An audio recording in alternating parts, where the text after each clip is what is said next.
మరొకసారి welcome to the channel. నేను doctor Praveen. ఈరోజు బైబిల్ నుండి ఒక చిన్న వర్డ్స్‌ని మీతో షేర్ చేయాలనుకుంటున్నాను. చాలామంది వాళ్ళ మనసులో అడుగుతూ ఉంటారు. యేసయ్య, ఎందుకు ప్రతిదీ నా జీవితంలో ఎంత కష్టంగా ఉండాలి?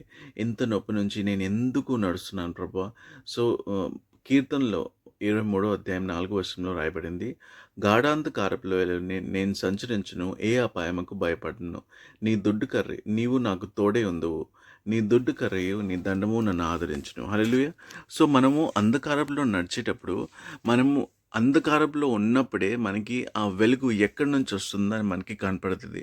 అండ్ మన జీవితంలో నిజమైన వెలుగు, నిజమైన గెలుపు, నిజమైన జీవం ఎవరిలో ఉందంటే యేసు ప్రభులో ఉంది. సో, ఈ చీకటికి, ఈ శోధనకి కారణం ఏమిటి అంటే, మన కళ్ళు మన పైన కాదు, మనం పడే శోధన పైన, మనం పడే బాధల పైన కాదు, యేసు ప్రభు మీద ఉండాలి. ఎందుకంటే బైబిల్‌లో రాయబడింది, నీవు నాకు తోడై ఉందువు. నేను ఏ అపాయముకు భయపడను. నీవు నాకు తోడై ఉందువు. సో, మనం చీకటి నుండి, బాధల్లో నుండి, శోధనలో నుండి, కష్టంలో నుండి ఎందుకు వెళ్తున్నా అంటే, దీనికి కారణం ఏమిటి అంటే, నేను అర్థం చేసుకోవాలి. నేను గ్రహించగలగాలి. యేసు ప్రభువు నాకు తోడుగా ఉన్నాడు. నేను ఈ చీకటిలోనే, ఈ శోధనలోనే నాకు అర్థమవుతది. నేను తెలుసుకోగలను. యేసు ప్రభువు నన్ను చాలా చాలా ప్రేమిస్తున్నాడు. అంటే నేను ఇలా అనుకోకూడదు, యేసుప్రభు నన్ను ప్రేమించట్లేదు అందుకని నేను ఈ కష్టంలో ఉన్నాను. కాదు, యేసుప్రభు నన్ను ప్రేమిస్తున్నాడు. అందువల్లనే నేను ఈ కష్టంలో, ఈ బాధల్లో ఉన్నాను. ఈ ఈ శోధన నుంచి వెళ్తే తప్ప నేను తెలుసుకోలేను యేసుప్రభు నన్ను ఎంతగా ప్రేమిస్తున్నాడు. యేసుప్రభు నాకు తోడుగా ఉన్నాడు. నీవు నాకు తోడై ఉందువు. హల్లెలూయా. మొదటిగా ఇది, నీ దుడ్డు కర్రయు నీ దండము నన్ను ఆదరించును. దుడ్డు కర్రయు అండ్ దండము ఏంటంటే, your rod and your staff. దుడ్డు కర్రయు మన శత్రువుల్ని కొట్టడానికి, అండ్ దండము మనల్ని గైడ్ చేయడానికి. ఆయన వాక్యం ద్వారా మనల్ని గైడ్ చేస్తాడు యేసు ప్రభు. మన జీవితంలో ఏ దారి తీసుకోవాలి, ఎలా నడవాలి. మనం ఈ శోధనలో ఉన్నప్పుడు, ఈ కష్టంలో ఉన్నప్పుడు, దేవుడు మన నుంచి ఏం ఎక్స్పెక్ట్ చేస్తాడో, మనం ఏం చేయాలని దేవుడు కోరుకుంటున్నాడు. మనం ఏం చేయాలంటే, మన కళ్ళు ఆయన పైన ఎత్తి యేసయ్యతో ఒకసారి మాట్లాడాలి. ఆ శోధనలో, ప్రభువా ఎందుకు ప్రభువా, ఎంత బాధగా ఉంది ప్రభువా, యేసయ్య ఎందుకు ఇంత కష్టం నుంచి నేను నడుస్తున్నాను ప్రభువా. ఒక్కసారి మీరు కన్నెత్తి యేసయ్య వైపు చూడగలిగితే, ఆ కష్టంలోనే, ఆ శోధంలోనే, ఆ గాఢాంధకారపు లోయలోనే ఒక్కసారి మీరు యేసయ్య వైపు చూడగలిగితే, యేసయ్య మీకు తెలియపరుస్తారు. ఎందుకు నువ్వు అంత బాధల నుంచి వెళ్తున్నావు, ఎందుకంత కష్టం నుంచి వెళ్తున్నావు.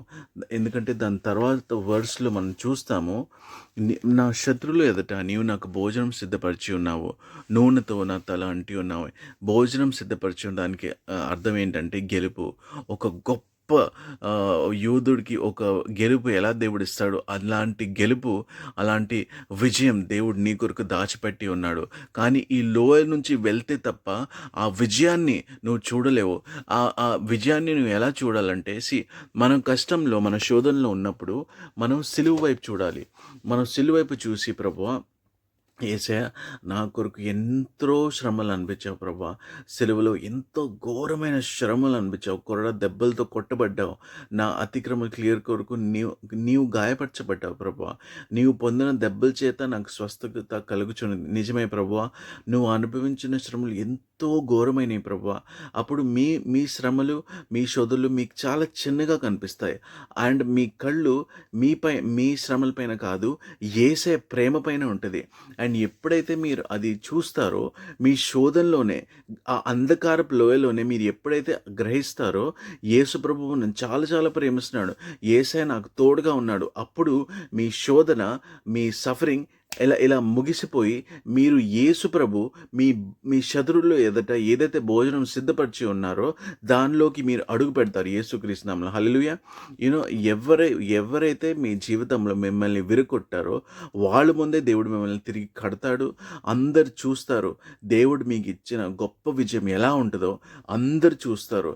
అండ్ మీ ఘనమైన దేవుడికి వాళ్ళు వందనాలు చెల్లించుకుంటారు, వాళ్ళు ప్రేస్ స్తుతిస్తారు మీ దేవుడి నామని, యేసు ప్రభు నామని. హల్లెలూయా. సో అందుకని బ్రదర్ అండ్ సిస్టర్స్, మీరు శోధనలో ఉన్నప్పుడు, బాధల్లో, కష్టాల్లో ఉన్నప్పుడు, ఎందుకు ప్రభా ఎంతో కష్టంగా ఉండాలి, ఎందుకు ప్రభా అలా చేయకుండా మాట్లాడండి యేసయ్యతో.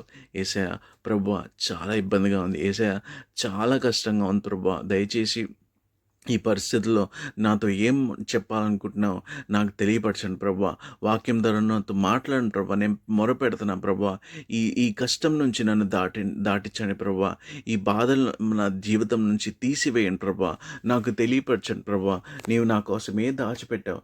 అలా మీరు ప్రార్థన చేస్తే దేవుడు మీతో మాట్లాడి ఏదైతే మీ కొరకు దాచిపెట్టాడో, అండ్ ఒకటి అర్థం చేసుకోండి బ్రదర్ సిస్టర్స్, ఈ శోధనకి కారణం ఒకటే. మీరు తెలుసుకోవాలి, యేసు ప్రభువు నా తోడు ఉన్నాడు, యేసు ప్రభు నాకు తోడుగా ఉన్నాడు, యేసు ప్రభు నన్ను ప్రేమిస్తున్నాడు అన్నది రియలైజ్ అయిన తర్వాత నిశ్చయంగా దేవుడు దాచిపెట్టిన విజయాన్ని ఖచ్చితంగా మీరు మీ జీవితంలో అనుభవిస్తారు. ఎందుకంటే బైబిల్లో రాయబడింది, ఆ గాఢాంధకరపు లోయలో అది చాలా తాత్కాలమైన సమయం. దాని తర్వాత వాక్యంలో రాయబడింది, చిరకాలము యెహోవా మందిరంలో నేను నివాసము చేసేదను, కృపాక్షములే నా నా వెంట వచ్చును. హల్లెలూయా. సో జీవితాంతం మీ వెంట ఏమొస్తుంది, మీ జీవితాంతం ఆయన కృప మీ పైన ఉంటుంది, ఆయన ప్రేమని మీరు అనుభవిస్తారు. చీకటి కేవలం తాత్కాలమే, కానీ జీవితాంతం ఆయన ప్రేమ, ఆయన కృప, ఆయన దీవెనలో, ఆయన ఆశీర్వాదాలు మీ జీవితంలో గొప్పగా అనుభవించబోతున్నారు మీరు యేసుక్రీస్తు నామమున. Amen. So brothers and sisters, అస్సలు నిరాశపడకండి, అస్సలు బాధపడకండి. యేసు ప్రభుతో మాట్లాడండి. యేసు ప్రభు మీకు తోడుగా ఉన్నాడు, నమ్మండి. యేసు ప్రభు మిమ్మల్ని ప్రేమిస్తున్నాడు, చాలా చాలా ప్రేమిస్తున్నాడు బ్రదర్స్ అండ్ సిస్టర్స్. మీరు నమ్మి ఖచ్చితంగా ప్రార్థన చేయండి. దేవుడు మిమ్మల్ని గొప్పగా ఆశీర్వదించును గాక. యేసుక్రీస్తు నామమున. ఆమెన్. బ్రదర్స్ సిస్టర్స్, ఇంకొకటి, నేను మీ అందరి కొరకు ప్రార్థన చేస్తున్నారు. ఈ ఛానల్కి ఎవరైతే మీరు నాకు ఒక స్పిరిచువల్ ఫ్యామిలీ లాంటి వారు, మీ అందరు కూడా. సో మీ ప్రతి ఒక్కరి కొరకు నేను ప్రార్థన చేస్తున్నాను. అస్సలు భయపడకండి. సాతాన్ ఏం చేస్తారంటే, మన కళ్ళు మనం పడే బాధలపైన, శోధనలపైన, కష్టం పైన మన కళ్ళు తీసుకెళ్తాడు. కానీ పరిశుద్ధాత్మ దేవుడు, యేసయ్య మనల్ని ఎంతగా ప్రేమిస్తున్నాడో సిలువ వైపు మన కళ్ళని, యేసు వైపు మన కళ్ళని తీసుకెళ్తాడు. సో పరిశుద్ధాత్మ దేవుడు ఏదైతే మీకు చూపిస్తున్నాడో వాటిపైన మీ ఫోకస్ పెట్టండి, మీ దృష్టిని పెట్టండి. సాతాన్ ఏం చూపిస్తున్నాడు, సాతాన్కి తెలుసు ఈ కష్టాలు, ఈ బాధలు తాత్కాలమే, కానీ దేవుడు మిమ్మల్ని ఎంతగా దీవించబోతున్నాడో అది కూడా సాతానికి తెలుసు. అందుకనే మిమ్మల్ని నిరాశపరచడానికి ట్రై చేస్తూ ఉంటాడు. కానీ అది అస్సలు నిరాశపడకండి. దేవుడు మిమ్మల్ని చాలా గొప్పగా ఆశీర్వదించబోతున్నాడు. మీ అందరి కొరకు, మీ కుటుంబ సభ్యుల కొరకు నేను ప్రార్థన చేస్తున్నాను. అస్సలు దిగులు పడకండి, ధైర్యంగా ఉండండి. Praise the Lord. In Jesus name. Amen.